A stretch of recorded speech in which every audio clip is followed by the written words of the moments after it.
Welcome to Authors Revealed. I'm Becky Anderson. I am so excited. We have comic strip artist of Pearls Before Swine, Stephan Pastis, and his second book in the Timmy Failure series, Now Look What You've Done.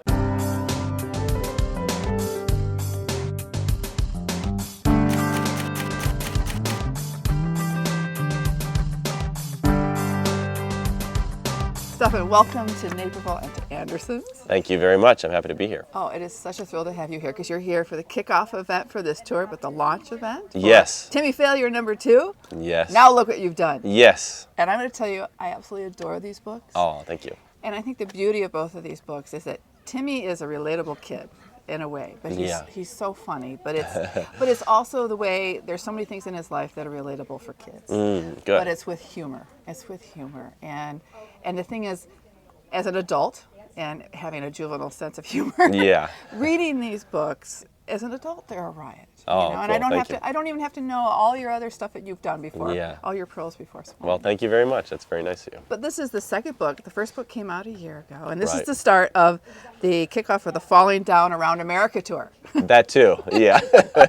That's the Pearls tour. That's the Pearls tour, yeah. but this is part of it, though, too, in a way. So, but anyway, it's fantastic that we have a #2, and I want to tell you, kids have just glommed onto these books, and it's such a thrill for me to see kids reading books like this, and getting that most reluctant thing.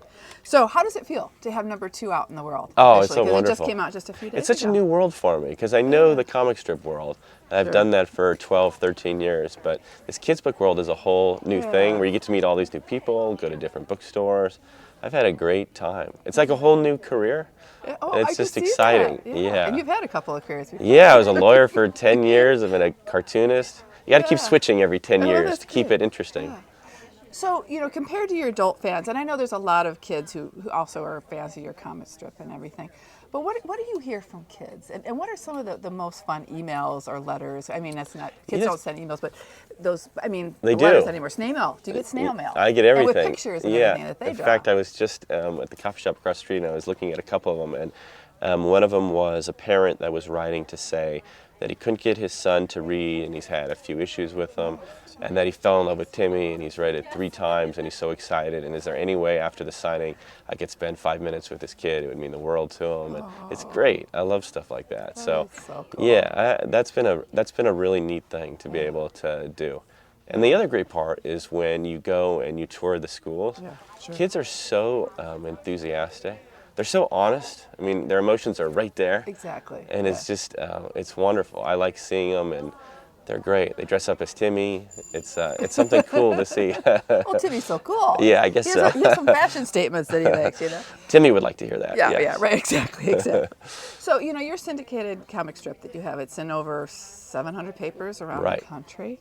You know, what was the impetus, that little germ, that spark that got you going and knowing that you wanted to write a book for kids and start off with the first Timmy Failure book? It seemed like such a natural thing for a syndicated cartoonist, because when you're a syndicated cartoonist, what they say about us is we can write a little and we can draw a little. We may not be the best at either, but we can do a little of both. And these illustrated novels are sort of the same hybrid. So you have a paragraph of text, you have a drawing, paragraph of text. It feels like what I've always been doing, except I get more space.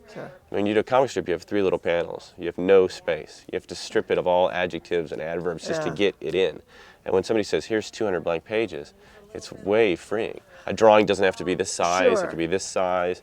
So people said, like, is it daunting? And it was the opposite. It was liberating. That's so interesting, because, you know, I've heard other comic artists talk about strip and how difficult it is. Yeah. And sometimes just drawing a blank coming out, you have to come up with that daily, you know, and this is so interesting, because I was wondering how difficult it was to switch from that small sort of, and then going to something, a narrative, that you have so much more to You know what I'm not good at? I'll tell you what I'm not good at, and I haven't figured out how to do this. So maybe you can ask all the other authors you interview. How you keep track of 10 characters, where they are at any given moment, because I've had moments in the strip where a whale character has died, and I forgot he died, and then he appeared in the strip the next week. So you can't do that. So what I do, when I know I make a mistake in the strip, I joke about it in the strip. So no one cares. It's a comic strip. So you're covering your bases. Yeah. That's easier to do. Yeah, but in a kid's novel, there has to be continuity. Right. So you have to know exactly where everybody is. I analogize to, it's like if somebody said, here's 10 kids you have to babysit and take to the park with you. It's not good enough to come back and say, well, I know where 9 of them are. Yeah. That's not good enough. You got to know where all 10 of them are. Yeah. So that's the only thing I struggle with. No, and I've heard some authors say, I even had one author say that he keeps a spreadsheet. Oh, really? Over all the characters. Can you imagine, like, we're sitting in the aisle where George R. R. Martin, can you imagine keeping track of his characters? War and Peace. Good gosh. Oh, yes, exactly. That's exactly what those are. No hefty volumes. idea. You have to keep that just a constant record of what is happening and at what time with each character. You know what I did, which is so low tech, and I don't know anybody else who does this. Every morning when I wrote, I read the whole book up to that point. Because that was the only way I knew for sure where I was. Yeah. That is really probably dumb. But in a way, that's probably a good well, then you do know where they are. Yeah, exactly. So the popularity of these books, and I think it's just been a huge plus for readers, for kids especially, boys and girls, but especially those reluctant readers. Yes. And we know more of those are boys than girls. But these books, and Timmy is a great example of that, but you're talking about Wimpy Kid and Big Nate and Dork Diaries and all these others type of sort of a comic illustrated sort of narrative novel for these middle grade kids. It has been huge to getting kids into reading. Oh, that's wonderful. And how do you feel like when, I'll talk about Timmy when the first one came out, and I said, kids who love Wimpy Kid are absolutely going to adore this and will love it even more. Oh, great. But how do you feel about those comparisons with all of the I love it. Yes. I love it. And in fact, you know what I did? I went, I did a benefit for these libraries in Oklahoma that had been damaged by tornadoes. Right. And I did it with everybody you just named. Jeff Kinney was there, Lincoln Peirce, Dave Pilkey was there. Oh my God. And it was wonderful. Yeah. It was great. I mean, I'm glad to hear my name anywhere close to theirs. And also it gave me a chance to ask them, how do you do it? How do you write? Sure, because there's dumb little questions that seem sort of geeky and technical. But for example, when you do one of these chapters, do you write it straight through, then illustrate after, or do you write till you get to the illustration, go over, draw, come back, write to go? So that's hard because both have their advantages. Right. So so I got to ask them all that stuff too. Yeah. So. Yeah, Jeff was a big help. I mean, he came over to my studio. He gave me advice. He's been nothing but nice. That's cool. Yeah. Because I know he was with Lincoln Peirce. He was a great collaborator. Oh, He yeah. gave Lincoln a lot of encouragement from going from the strip Yes. to writing the Big Nate book. So And Lincoln was huge too, because I've known Lincoln for years. Because Oh, okay. he comes from my world. He Sure. did a comic strip first. So Exactly, yeah, but it was great. I love it. Because it's so different with the comic strip. You have the bubble where your character is speaking, but this is so different. You know what's really different? What the crazy part is, the way I write it at least, the drawing answers the text. Right. So you can't cover the drawings and know the flow of the narrative. They feed off each other. Right. So Timmy will say, and it was the best thing I ever did. And then you see a drawing and it's a debacle. So learning how one flows to the other, that's not necessarily how a comic strip is done. So that was new. But it's a cool thing creatively. It felt good. Right. I don't know. It's so interesting when I talk to picture book artists who do the text and the art within the book, and how different that is compared then to, I don't know. I think we need to create a new genre for these types of books. Right. But then when you talk about, there's a great line of early readers called tune books, and a lot of like Harry Bliss and a lot of other pretty famous comic artists have done these early readers, and they think kids can learn to read better. That's interesting. From comics. Oh, that's interesting. So interesting. Well, it's funny, when I was a little kid, I'm fairly certain I learned to read from the Peanuts strip compilations. Because I was so, the drawings were so compelling, I had to read if I was going to know the words. Yeah. So I think, it's probably been going on for No, I think it's been going a long longer time. than that, but especially, for sure. So, Timmy, he's a detective. Yes. And he has a sidekick business partner who just happens to be a polar bear, Yes. In total. So, anything based on this? Any favorite detectives that throughout history or literature or whatever? Yeah, you know what come it was? into play? Yes. So I did a few things before I wrote Timmy. Okay. I read a whole bunch of Encyclopedia Browns, which have the solutions at the end of the chapter. Right. And I will admit to you that I got the solution about 40% of the time, which isn't probably a good record. So that, and then you know what else I read? I read those Sam Spade novels, which are for adults, but I like, the clip sentences, just very staccato. Right. So I wanted that rhythm in my head. Yeah. So I immerse myself in those two it's incongruous like worlds. Sam Spade. That's an interesting sort of amalgamation. I haven't figured out how to get the word dame or broad into Timmy, but if I can. There's no hard drinking or smoking. No, either. or slugs or none of that. Yeah. So. Right. So you have kids of your own. Yes. Were they sort of an editorial process, or were they early readers? They are. Oh, they're huge in this because what I do, I have a 16-year-old and a 12-year-old. Okay. So when I'm done with the book, they are the first two people to see it. And this is how annoying I am. I have them read it right in front of me. And the reason, and they hate that, but the reason I have them do it is I want to know where the laughs are. And when they laugh, I jump in and peer over their shoulder to see what they're laughing at. And then I ask the really annoying question, which is, okay, why is that funny? And they go, because Timmy fell off the side. Okay, I just want to make sure you're laughing at the right thing. Yeah. And then they go 3 pages and they don't laugh. And I go, there was funny stuff in there. Did you read that part or did you speed through it? No, we read it. So they're brutal critics. Oh, they're brutal because they don't want to laugh at all because I'll jump in and interrupt them. So they're a really, really tough crowd.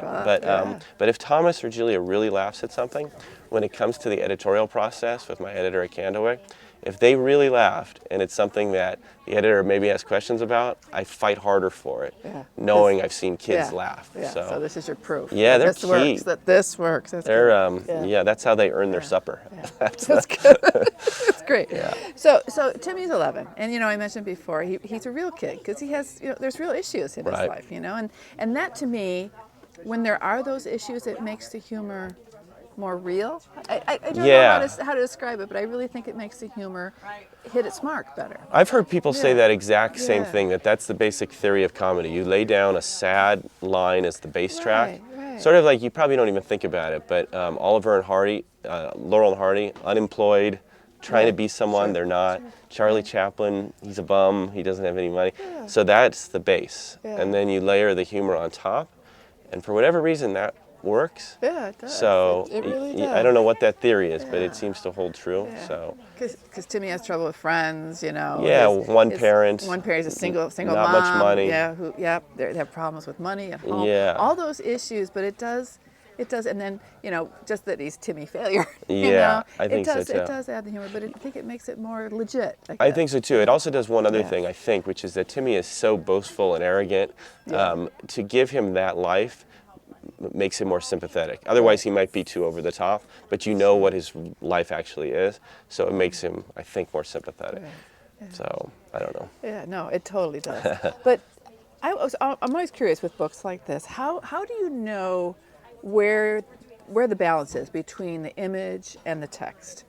How do you know you've gone too far in either way? Yeah, in this? I learn that every chapter. Yeah. Sometimes I make mistakes in both directions. Sometimes it's too dense in the text. Sometimes there's just too many drawings. Right. So in the editing process, when I go back through, I can usually hear the rhythm and realize, oh man, I just went too many pages on this or that. Yeah. So that is a good question because it's hard. I always struggle with that. Yeah. It's a weird genre because what am I doing? I'm drawing and I'm writing. Yeah. But I'm not just illustrating the book. Because if you think of just a typical book illustration, you could cover them. Sure. Like when I read Treasure Island when I was a kid, if those illustrations weren't in there, I still would have had Treasure Island. I still would have read it. Right. I still would have known the story. Sure. In Timmy, if you cover the drawings, you're going to miss the story. Yeah. So I don't know what you'd call that. It's a little comic book-esque, but it's a little novel-esque. We need a name that's... I know, but what's the name that I don't really know. says... I don't but know illustrated novel for middle graders, it just doesn't do it. That's boring. It's boring besides, and it doesn't really say what it is. Yeah. Because I think with these images, I think the story stays with you longer. That's interesting, because of the drawings being in there? Yeah, before the drawing stays. That's interesting. The drawings really do that, but we do have to come with a good name for this, Yeah, that's true. Brian Selznick, who does, and when he did Hugo Cabret, tons of illustrations that really, that picture tells 1,000 words type of thing. Right. But I think really it does make the story stay with you That's a interesting. lot longer. Well, that's great then. Yeah, especially for visual learners, more than that really does that way. Right. So total, he's a polar bear, and it's not like you haven't dealt with animals before. I know. I got to have animals in the story. Always got to have animals in the stories. So his character and some of the other fun characters, but are they based on any kids you knew growing up? I think, it's just like the strip. Everybody in there is some aspect of me. I asked Charles Schultz, who did Peanuts once. Yeah, right. I got to meet him, and I said, are they all people you knew? And he goes, they're all aspects of me. And he said, it's the only thing you could do because you're the only person you know well enough to make a believable character. So I always remember that. And so in everything I've done in the strip or in Timmy, they're all aspects of me. Yeah. So, and that seems to work. I don't know. Yeah, yeah. Yeah. You know, the humor, you know, like I said, it appeals to us as adults, us who still think that we're still juveniles at heart, because it is. But what I absolutely adore in these books are all the chapter headings. Good. The chapter title. Those are like for adults. I know. I know. But some kids will get some of them, no problem. But you base them on movies, TV, book titles, just cliched phrases, all sorts of stuff. Yeah. That's you true. must have a blast doing those. It's true. Headings. I mean, I think there's one. You may find yourself behind the wheel of a large Cadillac, which is talking heads. And there's a Dylan song called "Stuck Inside of Memphis" with the Mobile Blues again, and I changed a couple of the words and made it that. There's an Ingmar Bergman film. There's a.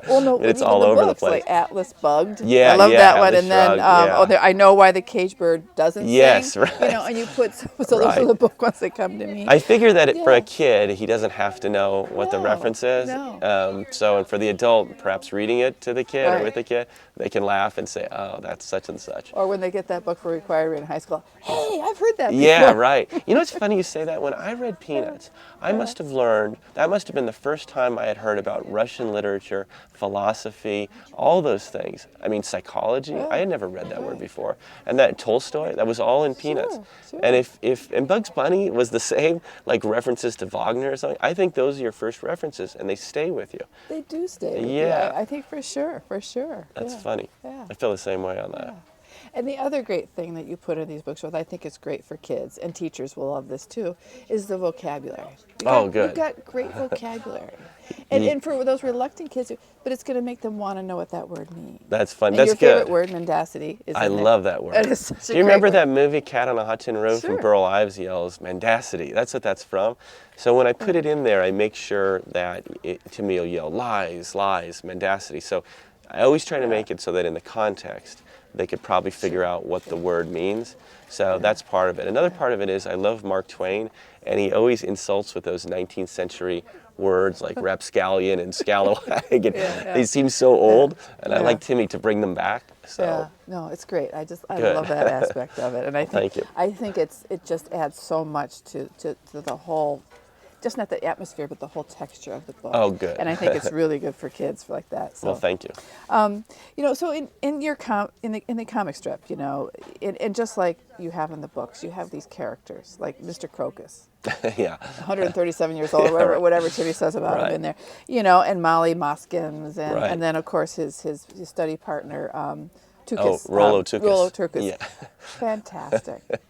The names, just coming up with the names, are so good. Thank you. And Mr. Crocus, he's just great. So I think the key, just make yourself laugh when you write. You know what I mean? That's all I try to do, and I hope other people laugh with me.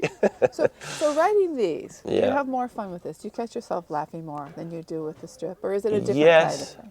It's definitely more exhilarating because the narrative is so long compared to the strip. It's neat to see I can tie things in and callbacks to stuff. Yeah, sure. I don't have that length in Pearls to do that, and that's really satisfying because sometimes if it's going well, it seems to have its own natural form that you rather than create, it's more like uncover. Sure. I love that feeling. That's a cool feeling. His motto or his principles of his detective agency is on his left shoe, right? Oh, yeah. And it says, "Keep Mom in the dark." Keep and Mom that's in the dark. From the first book. It's right near the beginning of the first book. Right. You know, and I kept thinking, that gumshoe thing, but he literally has it on his shoe. Think about that. And I thought that was great, funny. but his name of his detective, Total Failure Incorporated. It's so great. Oh, thank you. But I love that throwback to the whole gumshoe thing. I didn't even think about that. That's hilarious. Yeah. So what is your earliest recollection of drawing and going like, wow, I love doing this? Yeah, it would be having read the Peanuts books, going home and trying to draw Snoopy when I was 6 or 7 or 8. And my mom tells me that I draw because I was sick every year. I remember being sick. I had bronchitis and I'd miss a month of school every year.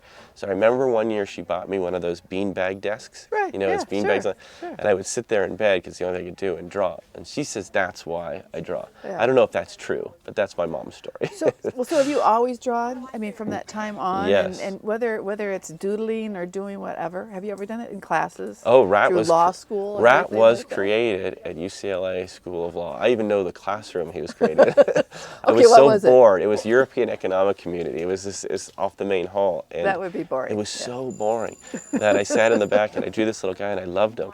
And that was the start of it. Oh gosh. I want them to put a plaque there one day. Yeah. That's my goal. Well, when I heard about you being a lawyer, Yeah. did you ever? Okay, this is interesting because we say what comics can do, what an image, what a picture can do. Right. Did you ever use your ability to do something in law, to illustrate something, to tell something? Oh, that's funny. No, because they're so humorless, and there's no place to put a drawing. You can't put one on a legal brief and think the client will think it's funny. Right. Yeah, but I would draw in court, in the back of court. Yeah.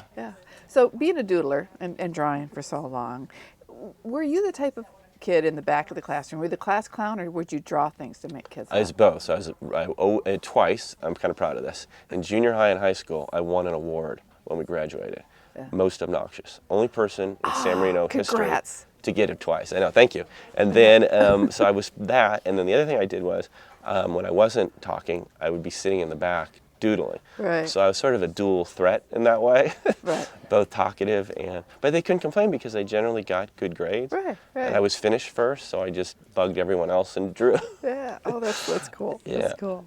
So you talked about rat and with Pearls Before Swine. So that, wow, law school. Isn't that crazy? I think that's crazy. That's great. Yeah. So political science you majored in at UC in Berkeley, and then you went into law after law school. And you did insurance defense litigation. Yes, you've done your research. I know. How exciting is that? It's terrifically. That's why I'm not still in it. I did it for 9 years. Yeah. Wow. And yeah, it's both boring and terrifying, and there's almost no in between. Yeah. So lawyers burn out fast. Yeah. You know, it's funny. Every lawyer, if you talk to lawyers, every lawyer has an out. Every lawyer has the job he wants. I'm going to open a winery. I'm going to write a kid's book. Everybody has an out. And so people have asked me, God, how could you quit being a lawyer? But no lawyer has ever asked me that question. And in fact, I'll tell you one last thing. When I quit, my last day was taking a deposition in San Diego in this big high-rise. And I remember when the deposition ended, everyone around the table, all the other lawyers who've been fighting with me all day, knew that it was my last day as a lawyer. And when they shook my hand, the look in their eye was, wow, one of us is going over the wall. Right. And they were so happy for me. Oh, that's It was kind of a cool, Yeah. so yeah, that was neat. So what was it that took you that out? What happened to get you that out? The out to was do what you love. The out was I had to do something else, so I would draw on weekends. I mean, it was really, the out was I had no choice. I could not stay being a lawyer, so I would draw on weekends and I'd send the stuff to the syndicates. Those are the people who just put you in newspapers, and everybody rejected everything for years. Yeah. And then this one strip I did, they liked, and Scott Adams, who does Dilbert, told all his fans to go read it. That was really my big break. Yeah. And then I quit being a lawyer 8 months later. Wow. Yeah. Wow. What did that feel like? Oh, it was crazy. You know, the moment that really stands out is Scott's endorsement. I remember, because United, my syndicate, never thought it could succeed in papers. They were not going to sell it to papers. Sure. So they put me online, and they wanted to see if it got any hits. And it got like 2,000 hits, 2,000 hits. And then Scott Adams endorsed it. And when he endorsed it, the next day it had 157,000 hits. Wow. It looked like someone had summarized the last 2 months. Sure. And so I remember running upstairs to Stacy, my wife, and I said, if I ever make it as a cartoonist, this was the moment it happened. And it was true. That was, I knew the moment, and that was the moment. So I find this so incredible that you have this community of comic artists. You guys are very sharing and giving to one another. Which shouldn't be the case, because you would think, because you're all in competition. Exactly, it's a zero-sum game. There's 200 of us, and if I go in a paper, someone got kicked out of a paper. Right. So, yes, if you think about it, it's the most competitive scenario. Right. But I find this in this, whatever we want to call the genre, that you guys are very sharing and giving in that too. You know why? Because we share. Yes, we're competing, but what we do is so odd and unique and solo, and that we bond on that level. Right. Like, because it is a solitary thing that you do. And you know what it's like to stare at a blank page when you know that the page can't be blank at the end of the day. Yeah. Right. So. Yeah. That's great. I love that. So there's not much I can ask you miss about the law then. That would be zero. That'd be a short conversation. All right, good. So what were you like at 11? I mean, what would you say you were like Timmy? I was a lot like Timmy. I spent a lot of time in my room imagining things, writing things. Yeah. I wrote a family newspaper, and I put it up on the refrigerator. I always wanted to express myself. I always wanted to draw. Right. I had my little Star Wars figurines. I loved imagining things. Yeah. I lived in my head a lot like Timmy does. A lot like I do now. What am I? I'm talking like it's past tense. We're glad you get out once in a while. Yes, yeah, no, so yes. That's good. So when Timmy came out, the first book came out a year ago. What did you hear, from your fans from the strip? Were they excited for this? Were they bringing their kids into this now? Yeah, it's funny because there's. Yeah, yes, go ahead. Yeah, no. I just wondered because there's so much you can see of Pearls Before Swine in this, but then it's something completely new. Yeah, I think it's tough because if some people only like one aspect of something you do creatively, they might not like the next. And then there's always that syndrome where if you succeed in one field, I think the general feeling among people is, well, he doesn't get two, so we're not going to like when he goes into this. Right. Sort of like when an actor starts a rock band. Sure. Even if the rock band's good, they're like, oh, you can't do that. Yeah. Just stick to this. Right. So maybe there's a little of that. Sure. But by and large, I think they've been pretty supportive. Yeah. And it's been great because the parents who are fans of the strip have given Timmy to their kids. Yeah. So, and then they've ended up reading it. The parents ended up reading it too. So, it's been great. Yeah. Yep. So when you sit down to write, and do you have a studio at home, or do you? Okay. It's a condo that we bought that I use as a studio. Okay. Do you have like a playlist, or do you listen to music? Oh, do I? Okay, so I want to know what kind of music you're listening to. Yes, so I have like 27 playlists. I add to it all the time, but it's a lot of moody sort of music. It's not upbeat dance music. Oh, interesting. It's like U2, Killers, Coldplay, Pink Floyd, Arcade Fire. I'm very selective on that list. Yeah. But that's the only way I create, with really loud music on. Yeah. I'm the only writer or comic strip guy that I have met that listens to music that has words in it. See, that's interesting. While he creates. Because you're trying to find that short little, whatever works. That's interesting. Yeah. A lot of authors do not want to listen to music with lyrics. And they don't want to be reading somebody else's work either while they're working, because they don't want that voice in their heads. Yeah. See, here's my theory. My theory is that humor is rhythm. It's all rhythm.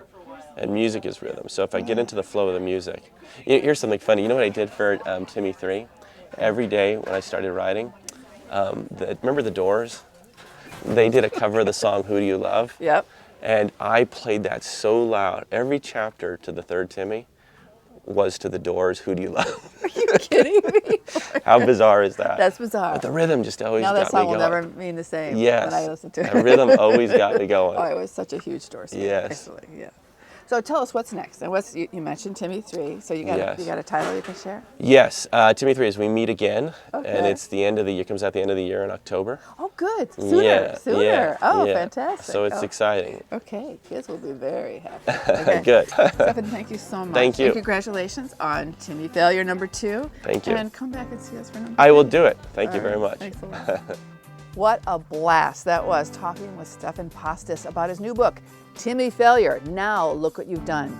Thanks for joining me on Authors Revealed.